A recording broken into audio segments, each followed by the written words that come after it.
Армысыздар достар, сіздермен Нұржан бауырларыңыз, және мен сіздерді шын жүректен құттықтағым келіп отыр, өйткені сіз бүгін өзіңіздің өміріңізді өзгертуге бірінші қадамыңызды бастап отырсыз.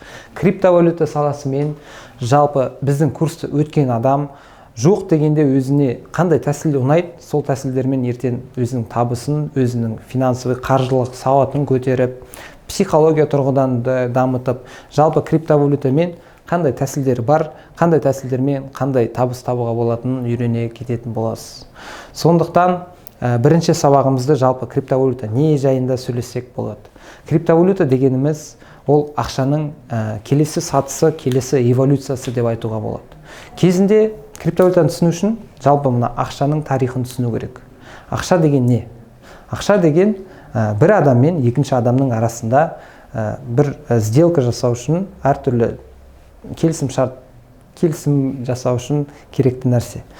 Мысалы, кезінде бартер болды. Біреу жеммен айналысты, бидайды берді, бидаймен ұн жасады, ұнды мысалы біреуге қару-жарақ келді, қару-жарақпен ұнды нанды ауыстырды. Бірақ енді көп нанды, мысалы нан болсын, ет болсын, любой нәрсе болғанда етті сақтау керек. Ол бұзылып кетеді. Оның өзінің срок годностьтары бар деген сияқты. Сондықтан бәрімен етпен айналысып отырмайсың ғой енді айырбастап. Тиімді болмағаннан кейін бір жерде арасында айландыратын бір нәрсе керек болды. Ол нәрсе ең басында ракушкалар болды. Енді мына теңіздің қасында жүретін адамдарды ракушкалармен ауыстырды. Өйткені ракушкалар өте қиын табу болды, олар судың астына кіріп, судың астынан табатын болды. Бірақ ракушкалардың енді құндылығы болған шығар, бірақ енді өзі ракушка өте хрупкий нәрседе сынып қалып, жоққа шығып кетеді. Сондықтан олар ол кезде уже алтын мен күмісті ауыстыратын болды. Алтын мен күміс өте тиімді болды ол кісілерге. Өйткені оның бір құны бар. Алтынмен сіз басқа мемлекетке барсаңыз да, басқа жерге барсаңыз да төлесеңіз болушы еді. Сол жерде банкирлар, ең бірінші кәсіпкерлер, предпринимательлар банк жасайды. Банк деген не? Адам өзінің алтын банкқа береді.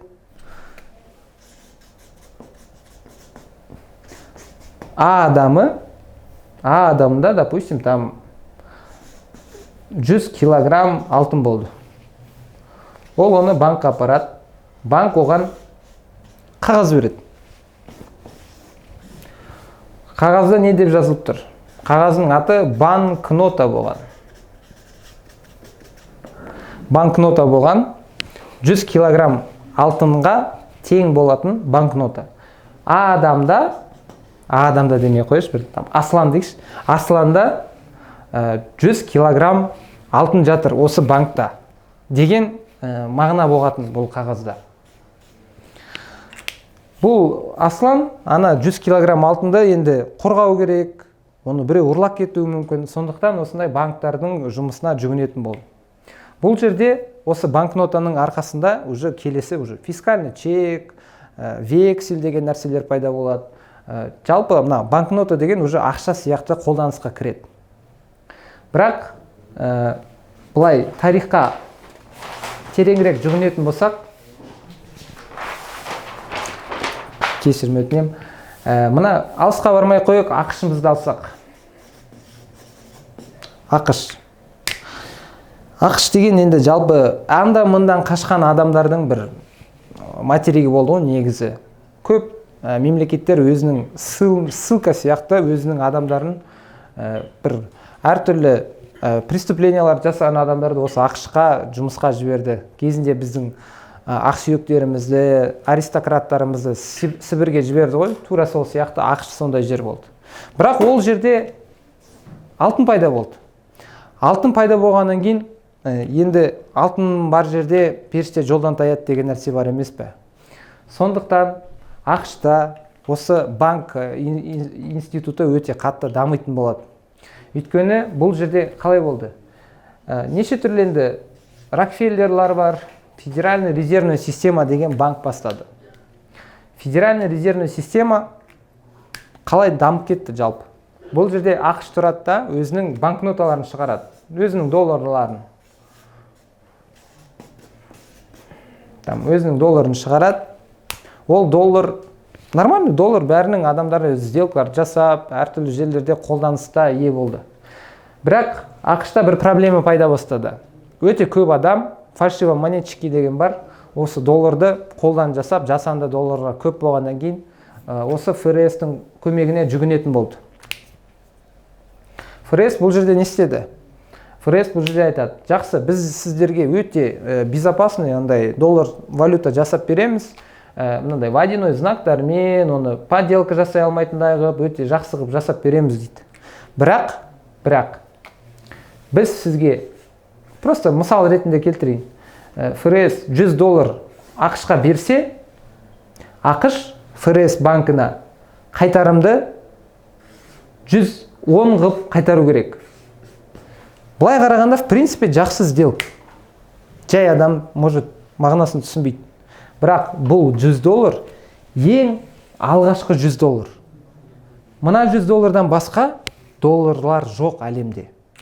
Енді ойлаңызшы, ФРС ақшқа $100 берген кезде, ақш ФРС-қа $110 қарыз болады. Егер ақш мына $100-ды бүкіл өзінің азаматтарына таратып берсе, әртүрлі компанияларға, уже адамдарға берген кезде, өзінде $100 да жоқ, и басқасы да жоқ. Ну, даже если бүкіл адамдан ол $100-ды қайтарып алатын болса, ол 110-ды қайтаруға күші жетпейді. Өйткені всего бүкіл әлемде сол кезде $100 болды. Түсінесіз бе? Ал 110-ды қалай қайтарасыз, сізде қолыңызда 100 ғана болса? Не істейді бұл жерде ақш? 110-ды жабу үшін ол уже ФРС-тан $200 алады.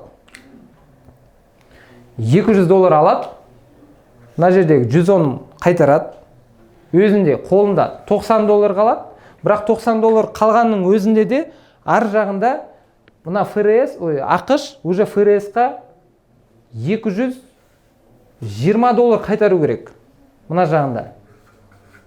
А ода қолында только $90 қар. Өйткені бірінші 110-ын ол қайтаран қарыз қалды. И сөйтіп жылдар өтті, айлар өтті, сөйтіп бұлай кете берсеңіз, қарай берсеңіз, қазір мына ФРС-қа, өзінің банкына, ФРС деген банкына ақш өте көп ақша қарыз. Ол неге олай? Өйткені оның енді криптовалютада токеномика деп айтылады, ал мына жақта эмиссия деген сөз бар. Эмиссия деген максимальный предложениесі. Қазір эмиссияны ақш өзі жасай алмайды. Ол қайта-қайта ФРС-қа жүгінеді. Өйткені оларда келісім шарттар. Келісім шарттан олар аса алмайды, өйткені мемлекеттері бүкіл осында келісім шарттармен жұмыс істейтін мемлекет ақш. Налог жағынан, келісім шарт жағынан, заң жағынан өте енді капитализм ғой, енді капитализмнің дамыған жері, сондықтан ақшаға өте қатты бұл жақта көзқарастары өте өзгермейтін нәрсе. Біраз президенттары бұл системаны түсінді. Өте көп адам қарсы шығайын деді. Бірақ ол қарсы шыққан адамдарды жойып отырды. Енді бұл бірақ қане нәрсе. Бұл жерде мен сіздерге нені түсіндірейін дедім? Жалпы эмиссияны түсірейін дедім. Егер нарықта бір валюта өте көп болатын болса, тем более бұл валютаның мемлекеті өзінің банкына қарсы, өзінің банкына тәуелді болатын болса, онда қандай эмиссия, қандай болашақ күтеді ол валютаны? Жалпы бұл валютаның ешқандай болашағы жоқ. Сондықтан бұл жерде жалпы доллардың күші тек қана мұнайда болып тұр. Сондықтан өте көп мемлекеттер, былай қарайтын болсаңыз, тарихты өзіңіз қарап көріңізші, қанша мемлекетке ақш қанша соғысқа қатысқанын көрсеңіз, сіз в шоке боласыз, потому что өте көп 30, 40, 50 соғысқа қатысып шыққан. Бірінші соғыста да, екінші соғыста да, бүкіл соғыста ақш ар жаққа да финансирование жасады, қару сатты, мына жаққа да сатты. Неге? Өйткені оларға мына қарызды төлеу керек. А қарыз дегенді өзіңіз білесіз, ол көтерілмейтін жүк. Енді кішкене тарихтан бастадық. Жалпы криптовалюта туралы сөйлесейік. Криптовалюта сол негізі тарихы 2008-ден басталады. 2008-де сол ақшта өте үлкен кризис болады. Өйткені енді жаңа көрдіңіз ғой, ФРС пен доллардың жағдайын. Сол да бар, өзінің ипотечный кішкене проблемалар болды. Жалпы недвижимость пен ақшта өте үлкен проблемалар болды. өйткені доллардың эмиссиясы үлкен, соғыстар жоқ кезде оларда кризис басталады. Поэтому 2008-де үлкен кризис болды. Бүкіл мына ақштың акциялары, өсіп жатқан акциялардың бәрі мына жаққа кетіп қалды ғой. И осындай болған кезде әлемде криптовалюта шығады. Оны Сатоши Накамото деген кісі ойлап табады. Бәлкім ол кісі емес.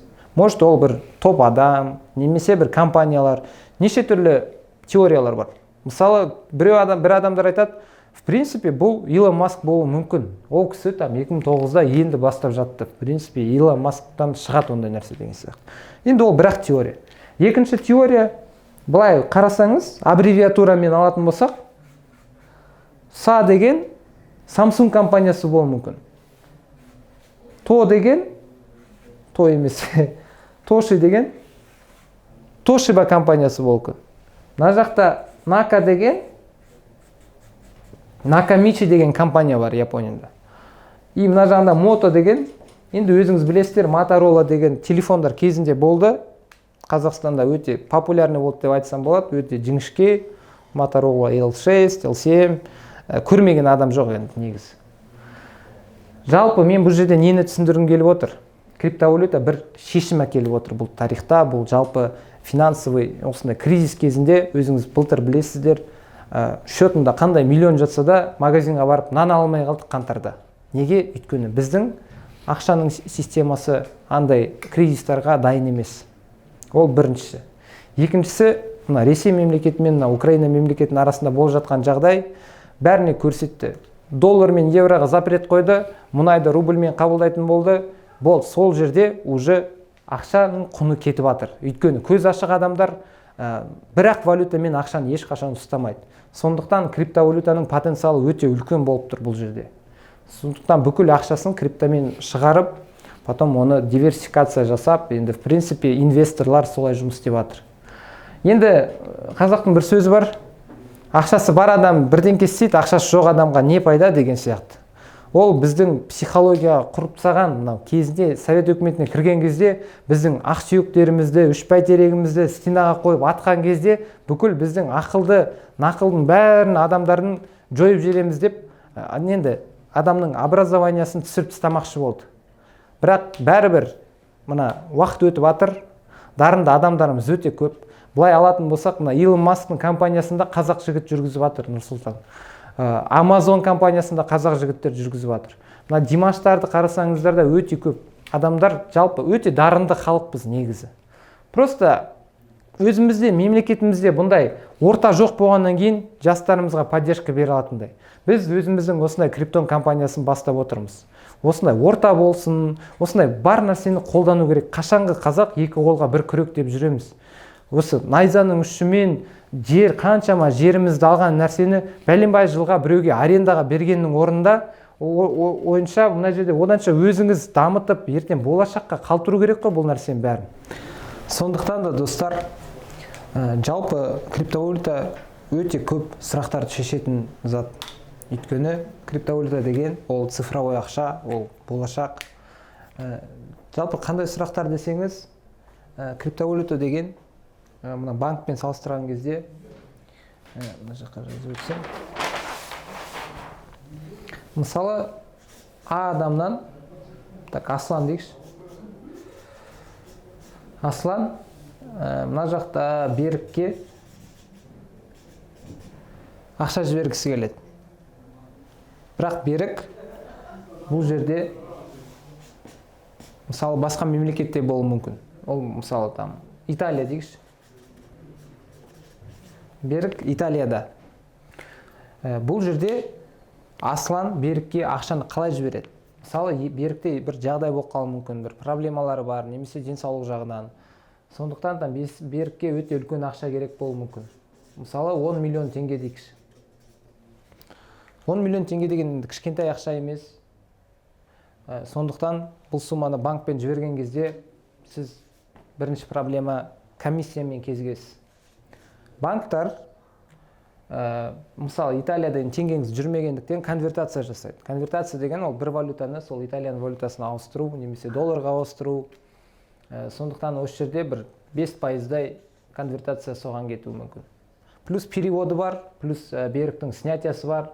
Сонымен ол бұл 15%-ға барып қалуы мүмкін. 15%-ға барған кезде ол 10 миллионнан 1,5 миллион болып шығады. Енді просто далаға аударып жібересіз сол ақшаны. Сондықтан бұл проблеманы криптовалюта қалай шешеді? Криптовалютада сіз 10 миллион, 100 миллион жіберсеңіз, любой төлемге ары кетсе бір 5000 теңге комиссия кетеді. Криптовалюта толықтай бұл сұрақ шешіп отыр. Екінші кездесетін сұрақ ол уақыт. Жалпы менің ойымша уақыт деген бірінші өмір, екінші уақыт ең біздің тиімді, ең біздің қолайлы былай активтардың бірі ол уақыт, ең ценный уақыт. Көп банктар бұл төлемді 14 күнде өткізеді. Өйткені заң бойынша международный переводтар, SWIFT переводтар бәрі 14 күннен кем емес. 14 күннің ішінде өздеріңіз білесіздер, кім бар, кім жоқ деген сияқты. Сондықтан криптовалюта бұл сұрақты да шешеді. Бұл жерде майнерлар әртүрлі жерде отырған, Алматыдағы майнерлар, басқа мемлекет, Россиядағы майнерлар, мысалы, Украинадағы майнерлар, без разницы, майнерлар бүкіл әлемде бар. Мына транзакцияны тексереді. Асланда, допустим, 10 биткоин бар, ол біреуін жібереді, бір биткоинді берікке. Сол тексереді, каждый майнер тексерген кезде, растайды, мына кісі растайды, мынау растайды, мынау растайды, растаған үшін бұл жерде банктың рөлін осы майнерлар атқарады. Сондықтан енді биткоин системасынан өздер комиссиясын алып, өздер вознаграждениесін алып отырады. Вознаграждение бұл жерде енді қазіргі уақытта 3 биткоин болып тұр. Осындай транзакцияны тексеріп, реестрға, блокчейнға жазған үшін майнерлар 3 биткоиндай алады. Кезінде ол 100 болған, одан кейін 50 болған, қазір 3 болып тұр. Тағы да 4 жыл сайын обновление болып тұрады. 1-2 жылдан кейін уже 1,5 биткоин болуы мүмкін. Бір запись. Енді темадан ауытқымай қойық. Уақыт жағынан криптовалюта банктарды в любом случае өтіп жатыр. Үшінші, бұл жерде ол заң. Заң жағынан қалай проблема болуы мүмкін? Мысалы, 10 миллион теңгені сіз біреуге аударған кезде ол проблема жасауы мүмкін. Кімге, қандай себеппен, не үшін аударып жатсыз? Жалпы тексерістен тексеріс болып, ертең переводыңыз өтпей қалуы мүмкін. Ал берікке ол срочно керек болып жатыр. Ол мүмкін операцияға керек, немесе там бір проблемалар болып жатыр срочно. Енді денсаулығы, өміріне бір қатер болып тұрғаннан кейін, заң жағынан, уақыт жағынан өте үлкен риск бар бұл жерде. Сондықтан криптовалюта, блокчейн технологиялары бұл сұрақты да шешіп отыр. Просто тек қана даже Аслан деген аты шықпайды, просто мына жерде там бір адрес болады. Любой бір сандар болады. Мына жақта да сондай счет, бір счеттан екінші счетқа бір биткоин өтті, болды. Ол жерде ешкім сізді тексеріп, ешкім сізден сұрақ қойып, ешқандай проблема болмайды бұл жағынан. Жалпы сол үшін криптовалюта жай адамдарға, жай халыққа жасалған нәрсе. Өйткені делдалдарды осы жолдан алып тастау. Мен негізі өзім криптовалюта саласына тек қана табыс үшін кірген жоқпын. Менің өзімнің бірінші мамандығым заңгер. Ары қарай өзім экономический да мамандығым бар, енді финансист деп жаза салайын. Финансы. Мен неге осы криптовалюта саласына қызықтым? Өйткені мына жақтан эфириум деген криптовалюта бар. Эфириум криптовалютасында бір өзінің саласы бар, дамыған. Ол смарт-контракты. Смарт-контракттар. Смарт-контракт деген не? Жалпы смарт-контракт ол электронный цифровой договор. Электронный цифровой договор осы делдалдарды алып тастауға арналған нәрсе. Мысал ретінде келтірсем, мысалы Базисті алайық. Базис компаниясын бәрі білетін шығар. Мынандай үлкен зәулім үйлерді жасап жатқан, қазір өте көп пәтерлерді осы Базис компаниясы жасап жатыр. Мысалы қазір Алматы қаласында жоқ дегенде бір бөлмелі компания бір бөлмелі пәтерді 25 миллион қалады. Ол баға қалай вообще құрылады ол баға? Мен енді бір жағынан заңгермін, бір жағынан финансымен араласқам, басқа да көп салаларда жұмыс істедім, сондықтан мен сіздерге нақты айтайын. Мына үйге осы пәтердің құны, өзіндік құны ол 7 миллион теңге. 7 миллионға салынған нәрсе, осыған расход бойынша 7 миллион кетті осы пәтерге. Неге енді 25-ке сатады оны? Өйткені бұл жерде 3 миллионы осы пәтерді жасаған строительдер, құрылысшыларға кетеді. Ол зарплаталар. Ар жағында 10 миллионы осыны пәтерді сатқан, реклама жасаған, маркетингін жасаған, неше түрлі сайттарын жасаған, в общем, рекламасына кетеді. 10%. Мына жерде ЗП, мына жерде реклама. Неге біз осы рекламаға төлеу керекпіз? Не үшін біз оған төлеу керекпіз? Ар жағында осы базистің компаниясының енді басшыларына базис деп жаза салайын. Базистің өзіне где-то бір 5 миллион уже таза пайда түседі. Осы каждый пәтерде. Осының бәрін смарт-контракт ертең жойып жіберуі мүмкін. Қалай десеңіз, просто ертең базистің сайты шығады. Адам базистің сайтына кіреді. Бір бөлмелі пәтерді қарайды. Қазір құдайға шүкір өте көп технологиялар дамып жатыр. 3D моделирование дейді. Сіз компьютермен, телефонмен толықтай любой пәтерді қарап, каждый шкафын ашып, каждый бөлмесін ашып, көріп, сол пәтерде жүргендей қылдырып зерттесеңіз болады сол пәтерді. Сол жерде мына жерде кнопканы көресіз, ол жерде уже бағасы 10 миллион болады. Енді 7 миллион өзіндік құны и 3 миллион зарплата ол бәрібір қалады. Бірақ мына 25-ке төлеп тұрған ақшаңызды қазір осы смарт-контракт дамитын болса 10 миллионға алуға болады. Өйткені базисқа реклама керек емес болады. Өйткені оның сайтында кнопка бар, кнопкамен адам уже 10 миллионға осы пәтерді сатып алады. Ол қалай жұмыс істейді?